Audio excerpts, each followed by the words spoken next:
You ever yawn so big, your eyes start leaking, and then your cat yawns too? Yeah, same. So why do we yawn? Some people think it's 'cause we're tired, or bored, or pretending not to fall asleep in math class. But here's the cool part.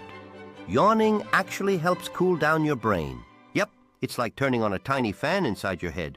Whoosh! And get this, yawns are contagious. If you see someone yawn, your brain's like, ooh, I want in on that action. Suddenly, yawn!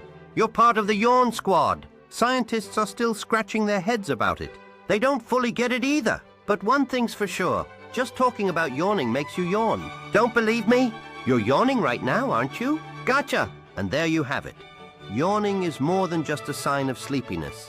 It's a shared experience that connects us all. Next time you catch a yawn, remember, it's not just about being tired, it's your brain's way of keeping cool and bringing friends together. So go ahead, embrace the yawns and spread the joy. And remember, the next time you yawn, you might just be inspiring someone else to join the yawn squad. So let the yawns flow, and let's keep the laughter